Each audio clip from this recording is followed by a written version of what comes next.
Здравствуйте, дорогие семиклассники! Сегодня мы с вами вновь отправляемся в Центр исследования причастия, где нам предстоит сделать ряд открытий.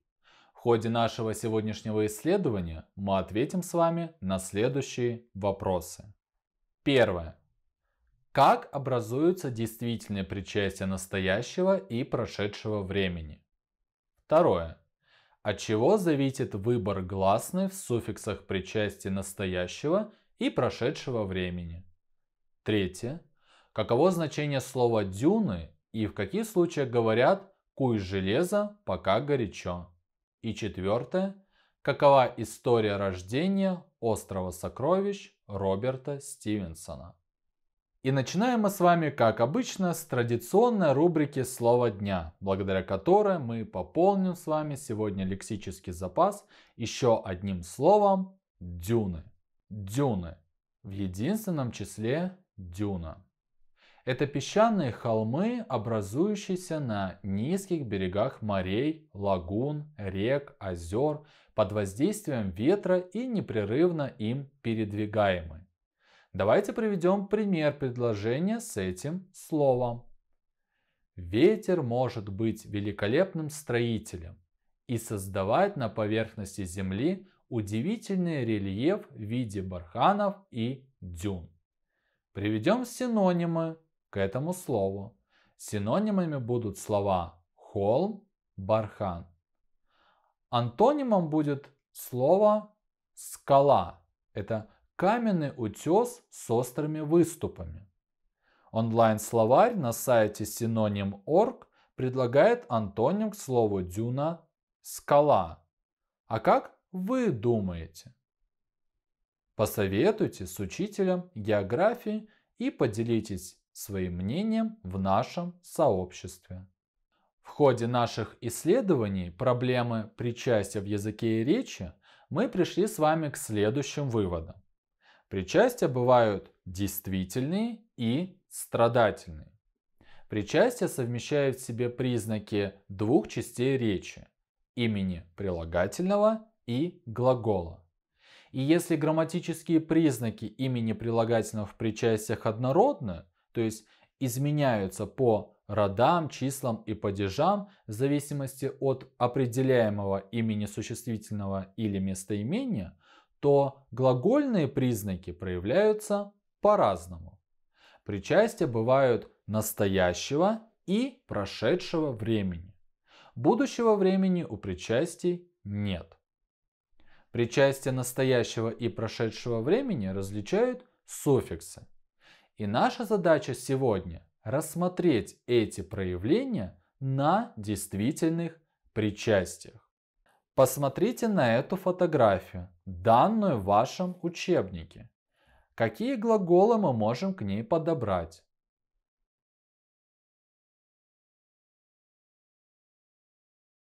Я подобрал такие глаголы. Бегут, несутся, запускают, смеются, кричат, радуются, соревнуются, наблюдают. В каком времени совершаются все эти действия? В настоящем. Потому как отвечает на вопрос, что делают. То есть это глаголы настоящего времени несовершенного вида.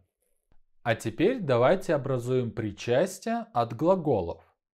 Дети, то есть девочки и мальчики, что делают? Бегут. Они какие? Бегущие. Запускают. Запускающие. Смеются. Смеющиеся. Веселятся. Веселящиеся. Видят. Видящие. Кричат. Кричащие. Радуются. Радующиеся. Соревнуются. Соревнующиеся. Наблюдают. Наблюдающие. Обратите внимание на суффиксы причастий. Все суффиксы шипящий «ща» это явный признак действительного причастия. Действия совершают дети и совершают действия в настоящее время. Поэтому мы имеем дело с действительными причастиями настоящего времени. Какой первый вывод мы можем сделать в нашем исследовании? Действительные причастия настоящего времени способны передавать те же временные значения, что и спрягаемые формы глагола. Основа действительных причастий настоящего времени образуется присоединением к основе настоящего времени переходных и непереходных глаголов несовершенного вида суффиксов «ущ» или «ющ» и «ащ» или «ящ».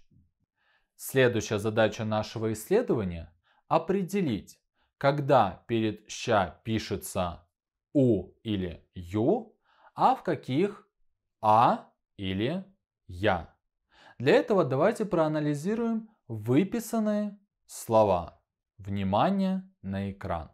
Гласные в личных окончаниях глаголов совпадают с гласными в суффиксах причастий, от них образованных.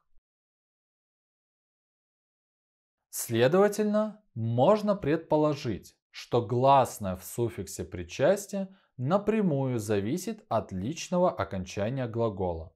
А мы знаем, что личное окончание глагола зависит от спряжения. Какой вывод на этот раз можем сделать? Выбор гласной в суффиксе действительного причастия настоящего времени зависит от спряжения глагола. Буква «у» или «ю» пишется, если причастие образовано от глагола первого спряжения. Буква «а» или «я», если причастие образовано от глагола второго спряжения. Зафиксируйте, пожалуйста, таблицу, которую вы сейчас видите на экран, себе на телефон. Дорогие семиклассники, а теперь давайте посмотрим, как все это выглядит на практике. Внимание на экран. Первое. В каком ряду в обоих случаях пропущена буква «я»? Второе. В каком ряду во всех словах пишется буква «ю»?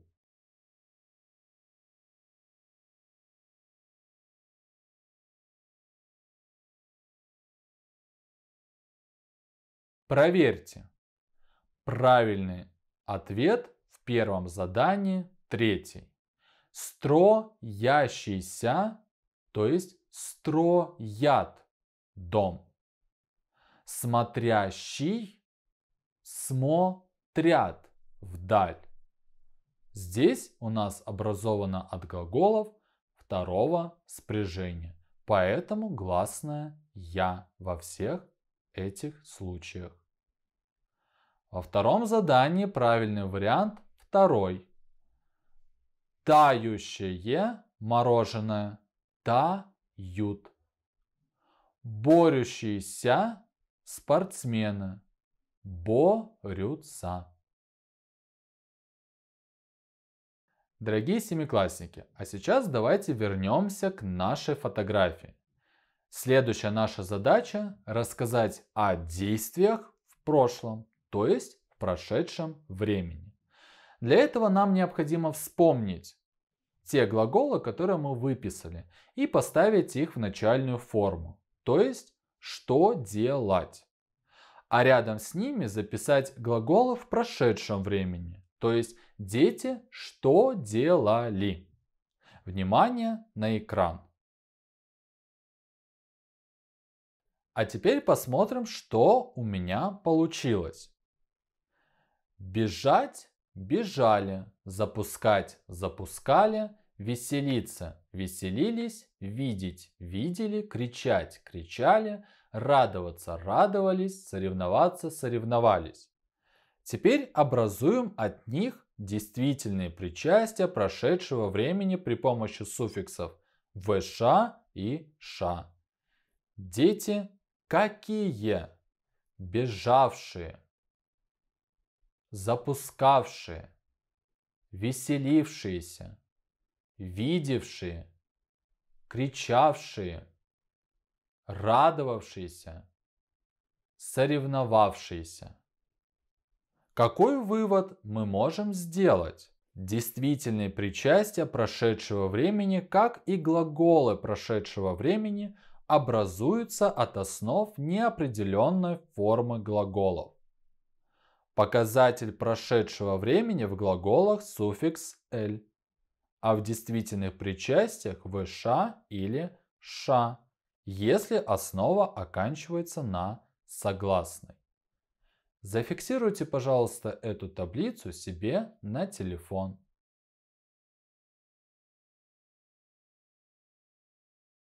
Ну что, а теперь пришло время проверить наши выводы на практике.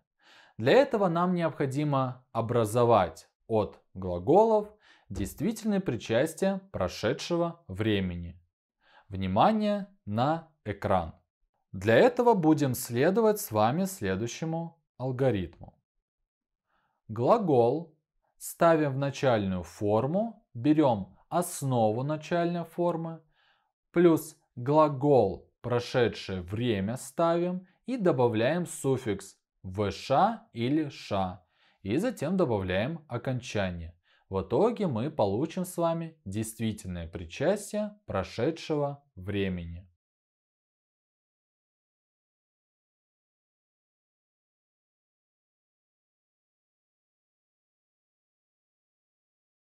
Проверим. Отнести, отнес, отнесший. Принять, принял.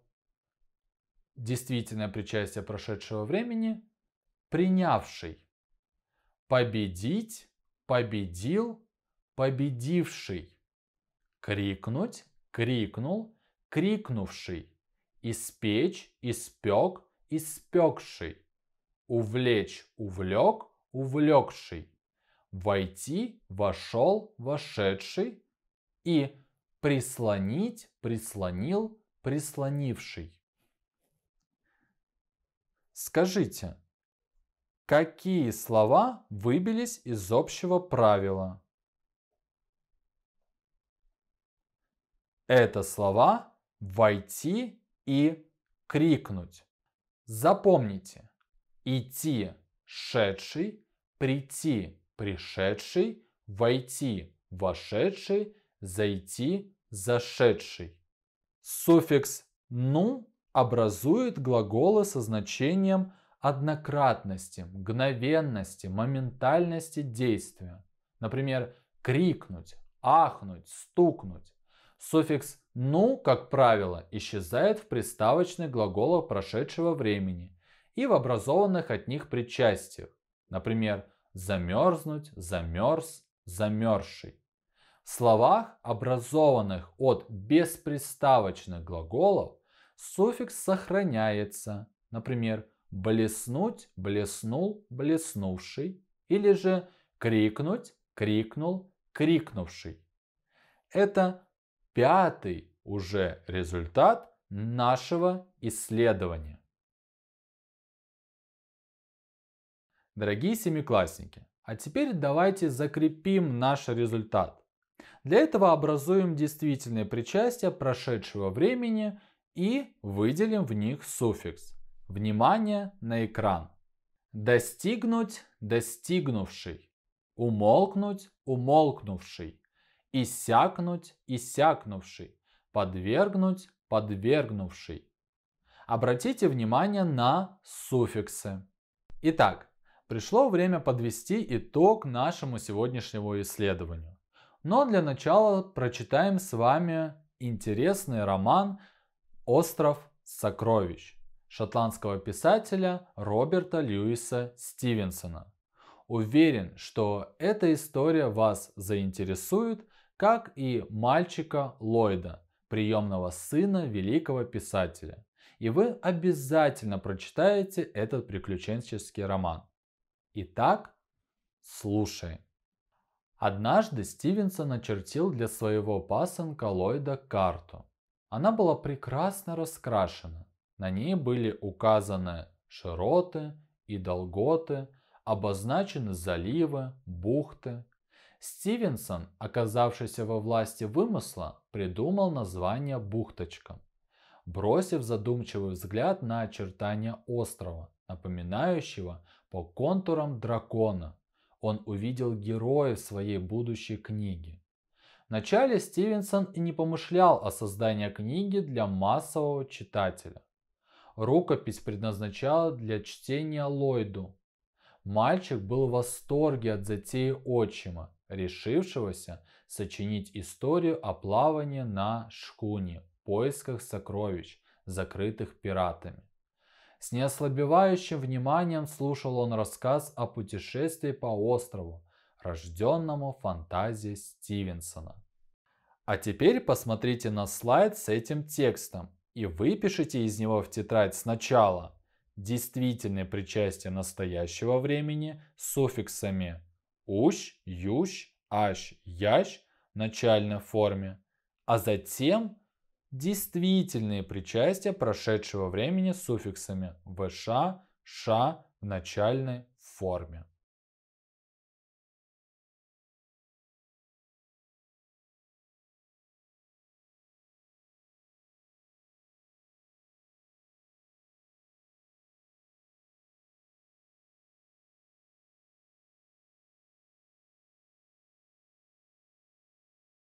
Проверьте.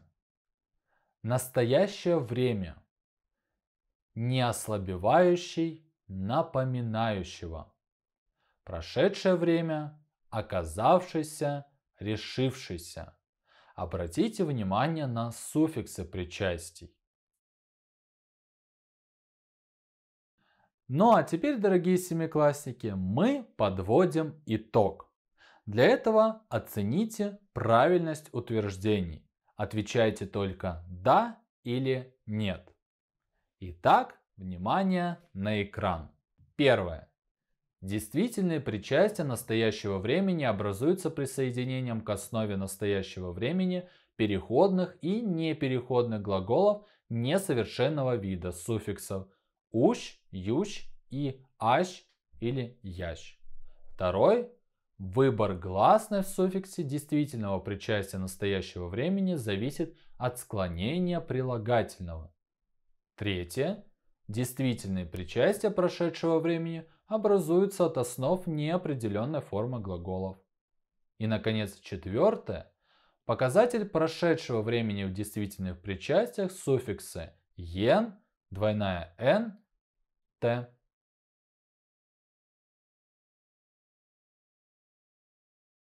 Проверьте. А сейчас оцените понимание темы. На полях запишите букву, которая соответствует вашему пониманию. Внимание на экран.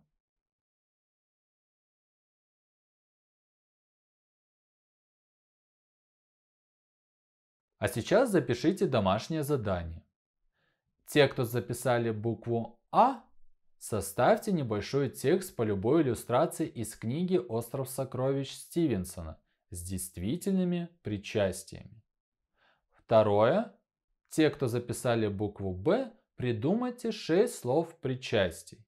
3 действительных настоящего времени и 3 действительных прошедшего времени. И составьте с ними словосочетание. И те, кто записали букву В, выполните упражнение 95 из нового учебника авторов Людмилы Михайловны Брюсенко и Татьяны Алексеевны Матохиной. И в завершении нашего урока обратимся к традиционной рубрике «Тайны русского языка». И сегодня у нас пословица «Куй железо, пока горячо». Пословица возникла из кузнечного дела. Кузнец специально раскаляет кусок железа в огне, чтобы оно стало мягче. И пока оно не остыло, бьет по нему молотом, придавая нужную форму. Когда железо остывало, для работы оно уже не годилось. В переносном смысле пословица толкует следующим образом. Всякое дело нужно продвигать, пока есть благоприятные условия для его выполнения. Упустишь момент и железо остынет, и вода на реке может превратиться в лед. А на сегодня наш урок подошел к концу. Я вам всем желаю удачи, успехов. До встречи на уроках русского языка.